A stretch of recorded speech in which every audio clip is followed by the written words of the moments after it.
अभी घड़ी में रात के 9 बज रहे हैं।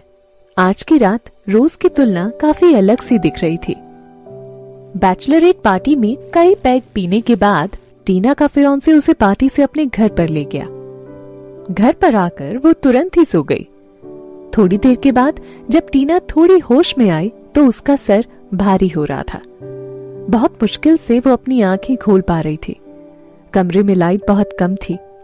इस वजह से जब उसकी आंखें खुली तो उसे कमरे में किसी के ना होने का आभास हुआ। जब उठकर देखा तो पता चला वहां पर कोई आदमी किसी औरत को बेहद संजीदगी से चूमे जा रहा था। थोड़ा और लाइट में आने के बाद टीना ने इस दृश्य को और सफाई से देखने की कोशिश की तो उसे दिखा कि ये दोनों आदमी और औरत एक दूसरे की बाहों में लिपटकर एक दूसरे को चूमे जा रहे थे। ये देखकर टीना का खून खौलने लग गया। यूसुफा, यहां से जाओ तुम। टीना अभी सो रही है, वो कभी भी उठ सकती है। उस आदमी ने अपने कमरे से औरत को दूर करते हुए कहा। क्या तुम इस चीज से डरे हुए हो कि कहीं तुम्हारी फियांसे जाग न जाए? कल तुम्हारी शादी होने वाली है और मैं सिर्फ तुमसे आज की रात मांग रही हूं। क्या तुम मेरे लिए इतना भी नहीं कर सकते? यूसुफा ने गुस्से से भरे लहजे में कहा। बेब, तुम सच में मेरे लिए प्रॉब्लम खड़ी कर दोगी। अच्छा चलो दूसरे रूम में चलते हैं। उस आदमी ने वासना से भरी मुस्कान के साथ कहा। नहीं, मुझे यही करना है और उसके सामने करना है। यूसुफा ने धीरे धीरे उस आदमी की शर्ट के बटन को खोलना शुरू कर दिया। अब उन दोनों के होंठ एक बार फिर से एक दूसरे को चूमने लग गए। उधर उन दोनों को छिपकर देख रही टीना अपने आंसुओं को रोकने की कोशिश में लगी थी, लेकिन उसके आंसू लगातार आंखों से निकलते हुए उसके चेहरे को गीला किए जा रहे थे।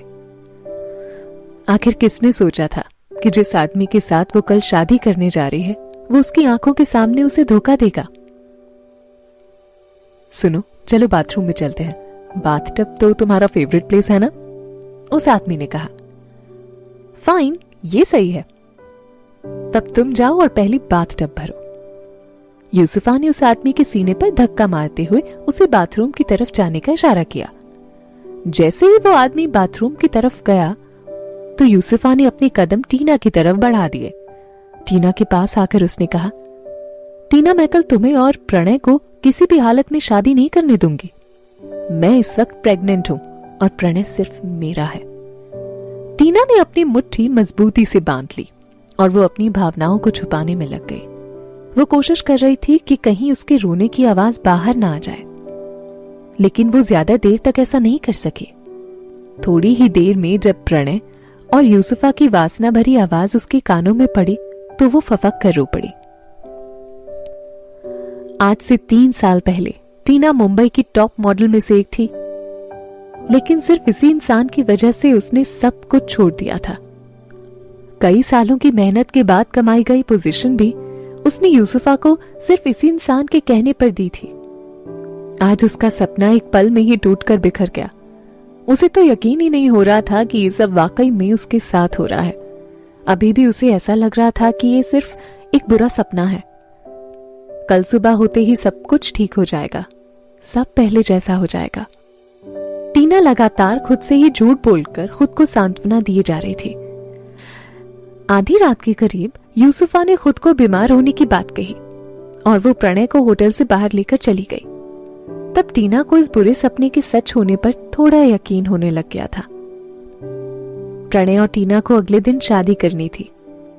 अगले दिन का पहले से ही प्लान था। ठीक वैसे टीना अकेले ही सिविल अफेयर के ऑफिस में पहुंची। इस वक्त उसके चेहरे की खुशी देखी जा सकती थी।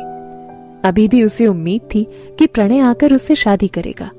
मैरिज ऑफिस पहुंचकर कार से निकलते ही उसने प्रणय को फोन किया, लेकिन दूसरी तरफ से आवाज आई, यूसुफा इंजर्ड हो गई है, पहले मुझे इस इमरजेंसी सिचुएशन को हैंडल करना होगा। हम ये शादी किसी दूसरे दिन कर लेंगे।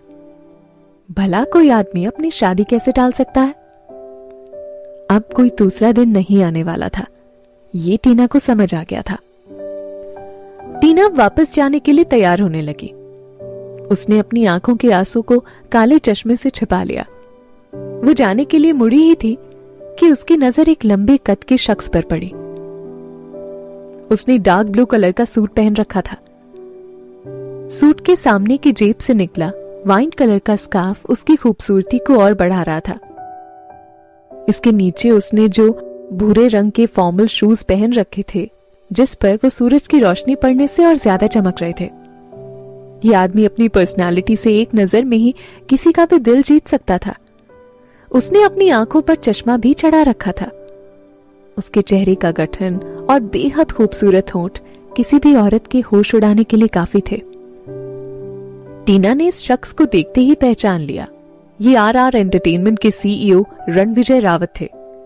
पहले जब वो काफी फेमस मॉडल थी, तब उनसे एक बार मुलाकात भी हुई थी। आज इनकी भी शादी हो रही है क्या? टीना के मन में ये सवाल उठने लगा। प्रेसिडेंट मेसी रूई समय पर नहीं पहुंच सकी हैं। वो 10 मिनट की देरी से आएंगी। उनकी असिस्टेंट ने रणविजय को इन्फॉर्म किया। रूई की फैमिली वालों के पास फोन करो और उनसे कहो कि अगर वो शादी में भी समय पर नहीं आ सकते तो फिर वो बाद में आकर मुझे परेशान ना करें, रणविजय ने अपनी असिस्टेंट से कहा। लेकिन चेयरमैन ने कहा है कि आपका आज के दिन ही शादी करना जरूरी है, चाहे कुछ भी हो जाए। चाहे आप किसी से भी शादी करें, उन्हें इससे कोई फर्क नहीं पड़ता, लेकिन शादी तो आज ही करनी होगी, असिस्टेंट ने तुरंत ही जवाब दिया। अच्छा, तो तब तुम कहीं से भी एक लड़की लेकर आओ, मैं तुम्हें आधे घंटे का वक्त देता हूं, उस व्यक्ति ने अपने असिस्टेंट को ऑर्डर दिया। ओह, तो ये भी मेरे जैसी हालत से गुजर रहा है। भले इसकी कंडीशन कुछ अलग है। अब टीना को सारा माजरा समझ आने लगा था। रणविजय बहुत ही पावरफुल व्यक्ति था। वो आसानी से किसी भी औरत से शादी कर सकता है। उसके लिए प्यार कोई मायने नहीं रखता है। वो शादी सिर्फ इसलिए करना चाहता है क्योंकि उसके घर वाले उसको शादी के लिए फोर्स कर रहे थे। अचानक ही टीना के दिमाग में एक आइडिया आया। उसने अपना चश्मा उतारा और फिर उस व्यक्ति की तरफ बढ़ने लगी। टीना ने उससे जाकर सीधे ही कहा, रणविजय, आपकी दुल्हन यहाँ पर नहीं पहुंची और मेरा दूल्हा शादी से भाग गया। क्या हम दोनों आपस में शादी कर सकते हैं? रणविजय के असिस्टेंट को विश्वास नहीं हो रहा था। कोई भी औरत आखिर इतनी बोल्ड कैसे हो सकती है? टीना उन दोनों के सामने पूरे आत्मविश्वास से खड़ी थी। उसने रणविजय से सीधे ही शादी की बात करने के लिए काफी साहस जुटाया था। रणविजय ने अपना चश्मा उतारा और बड़े ध्यान से टीना की तरफ देखना शुरू किया। टीना भी रणविजय की हल्की भूरी आंखों में नजर गड़ाए खड़ी रही। कुछ पलों तक टीना को यूं ही निहारने के बाद उन्होंने अपने असिस्टेंट से कहा, मुझे इस लड़की की सारी डिटेल ला कर दो।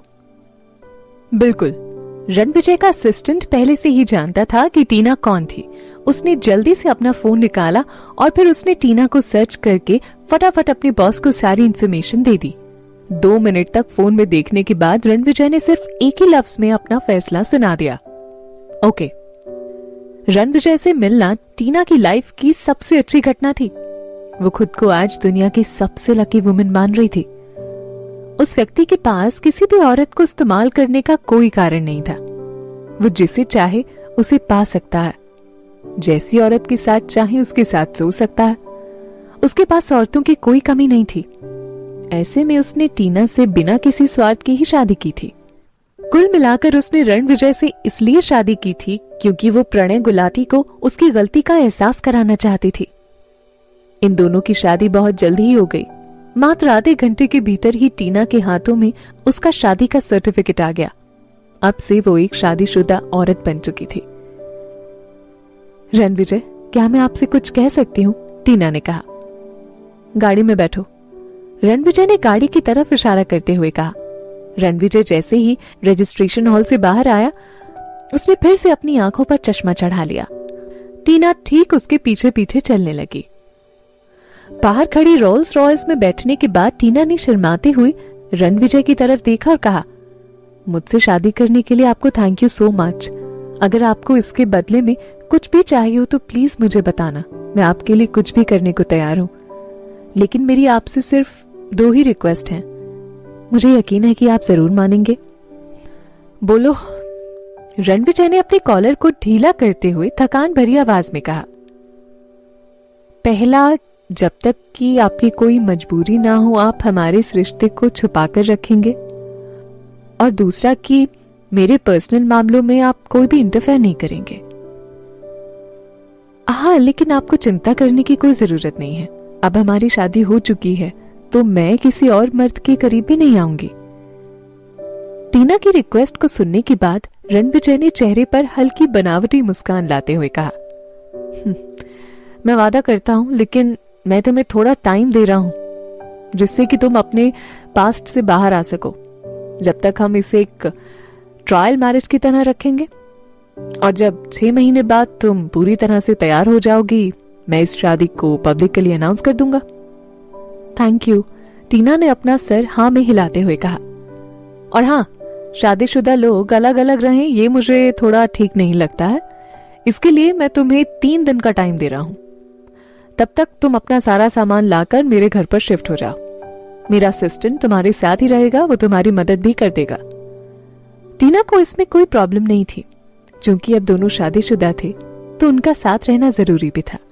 इसलिए उसने बिना किसी ना नुकुर के अपना सिर हाँ में हिलाते हुए कहा, I am okay with it.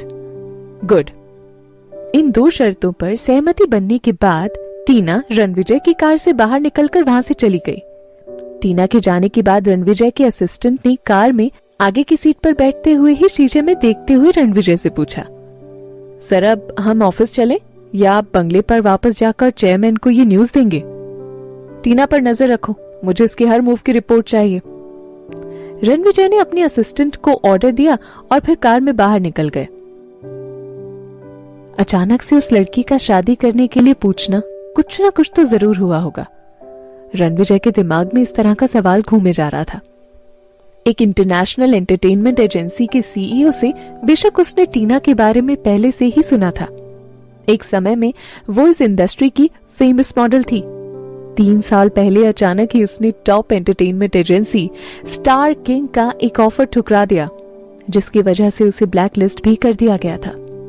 उसी समय उसने पीजी ग्रुप कंपनी को ज्वाइन करने का ऐलान किया और फिर इस कंपनी की बॉस प्रणय गुलाटी के साथ उसके रिलेशन को लेकर काफी खबरें भी सुनने को आई थी।